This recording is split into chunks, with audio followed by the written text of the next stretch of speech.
ಭಾರತದಲ್ಲಿ ಬ್ರಿಟಿಷರು ಅಧಿಕಾರಕ್ಕೆ ಬಂದ ನಂತರ ಅವರ ಮುಖ್ಯ ಉದ್ದೇಶ ಹಣವನ್ನು ಸಂಗ್ರಹಿಸುವುದಾಗಿತ್ತು.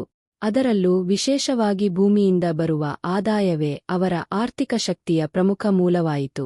ಈ ಕಾರಣದಿಂದ ಅವರು ಭಾರತದಲ್ಲಿ ವಿಭಿನ್ನ ಭೂ ಆದಾಯ ವ್ಯವಸ್ಥೆಗಳನ್ನು ಜಾರಿಗೊಳಿಸಿದರು.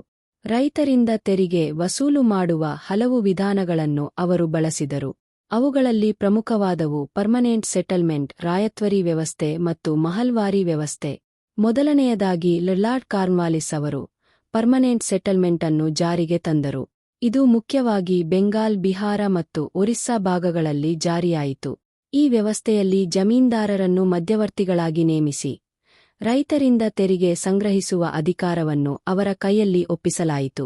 ಜಮೀನ್ದಾರರು ಬ್ರಿಟಿಷ್ ಸರ್ಕಾರಕ್ಕೆ ನಿಗದಿತ ಮೊತ್ತವನ್ನು ಪಾವತಿಸಬೇಕಾಗಿತ್ತು. ಆದರೆ ತಮ್ಮ ಲಾಭಕ್ಕಾಗಿ ಅವರು ರೈತರ ಮೇಲೆ ಭಾರೀ ಒತ್ತಡ ತಂದು ಬೆಳೆದ ಬೆಳೆ ಯಾವ ಮಟ್ಟದ್ದೇ ಇರಲಿ ತೆರಿಗೆ ವಸೂಲು ಮಾಡುತ್ತಿದ್ದರು. ಇದರಿಂದ ರೈತರು ತಮ್ಮದೇ ಭೂಮಿಯಲ್ಲಿ ಕೆಲಸ ಮಾಡುವವರಾಗಿದ್ದರೂ ಸ್ವಂತ ಹಕ್ಕುಗಳಿಲ್ಲದವರಂತಾಗಿದ್ದರು. ಇದರ ವಿರುದ್ಧವಾಗಿ ಮೈಸೂರು, ಮದ್ರಾಸ್ ಮತ್ತು ಬಾಂಬೆ ಭಾಗಗಳಲ್ಲಿ ರಾಯತ್ವರಿ ವ್ಯವಸ್ಥೆಯನ್ನು ಜಾರಿಗೆ ತರಲಾಯಿತು. ಇದನ್ನು ಮುಖ್ಯವಾಗಿ ಥಾಮಸ್ ಮನ್ರೋ ಪರಿಚಯಿಸಿದರು. ಈ ವ್ಯವಸ್ಥೆಯಲ್ಲಿ ಜಮೀನ್ದಾರರ ಮಧ್ಯವರ್ತಿತನವನ್ನು ತೆಗೆದುಹಾಕಿ ರೈತರನ್ನೇ ನೇರವಾಗಿ ಸರ್ಕಾರದೊಂದಿಗೆ ಸಂಪರ್ಕ ಮಾಡಲಾಯಿತು. ರೈತರಿಗೆ ಭೂಮಿಯ ಮಾಲೀಕತ್ವ ಸಿಕ್ಕರೂ ಪ್ರತಿ ವರ್ಷ ಸರ್ಕಾರಕ್ಕೆ ತೆರಿಗೆ ಪಾವತಿಸಲೇಬೇಕಾಗಿತ್ತು. ಬೆಳೆಯ ಯಶಸ್ಸು ಅಥವಾ ವಿಕಲತೆ ಯಾವುದು ಬಂದರೂ ಸರ್ಕಾರ ತನ್ನ ಪಾಲಿನ ತೆರಿಗೆಯನ್ನು ಬಿಟ್ಟುಕೊಡುತ್ತಿರಲಿಲ್ಲ.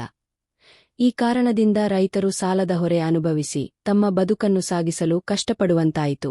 ಉತ್ತರ ಭಾರತದಲ್ಲಿ, ವಿಶೇಷವಾಗಿ ಪಂಜಾಬ್ ಮತ್ತು ಉತ್ತರ ಪಶ್ಚಿಮ ಪ್ರಾಂತ್ಯಗಳಲ್ಲಿ ಮಹಲ್ವಾರಿ ವ್ಯವಸ್ಥೆ ಜಾರಿಯಾಯಿತು. ಇಲ್ಲಿ ಮಹಲ್ ಎಂದರೆ ಒಂದು ಹಳ್ಳಿ ಅಥವಾ ಹಳ್ಳಿಗಳ ಗುಂಪು. ಈ ವ್ಯವಸ್ಥೆಯಲ್ಲಿ ತೆರಿಗೆ ಪಾವತಿಸುವ ಜವಾಬ್ದಾರಿ ಒಬ್ಬೊಬ್ಬ ರೈತನಿಗಲ್ಲ, ಸಂಪೂರ್ಣ ಹಳ್ಳಿಗೆ ಸೇರಿತ್ತು.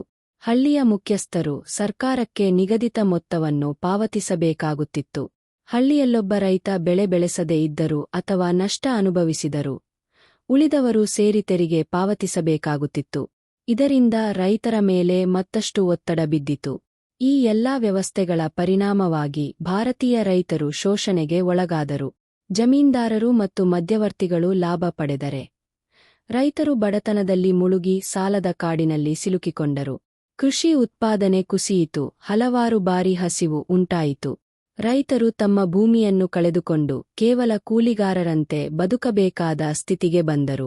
ಬ್ರಿಟಿಷರ ಉದ್ದೇಶ ರೈತರ ಜೀವನ ಸುಧಾರಿಸುವುದಲ್ಲ, ಬದಲಾಗಿ ತಮ್ಮ ಆಡಳಿತವನ್ನು ಬಲಪಡಿಸಲು ಮತ್ತು ಇಂಗ್ಲೆಂಡ್ನ ಕೈಗಾರಿಕೆಗಳಿಗೆ ಕಚ್ಚಾ ವಸ್ತು ಒದಗಿಸಲು ಮಾತ್ರ ಎಂಬುದು ಸ್ಪಷ್ಟವಾಯಿತು. ಈ ಅನ್ಯಾಯದ ಪರಿಣಾಮವಾಗಿ ರೈತರ ಮನಸ್ಸಿನಲ್ಲಿ ಬ್ರಿಟಿಷರ ವಿರುದ್ಧ ಆಕ್ರೋಶ ಹೆಚ್ಚುತ್ತಾ ಹೋಯಿತು. ನಂತರದ ಹಂತದಲ್ಲಿ ಇದೇ ಅಸಮಾಧಾನ ಸ್ವಾತಂತ್ರ್ಯ ಹೋರಾಟಕ್ಕೆ ದಾರಿ ತೋರಿಸಿತು.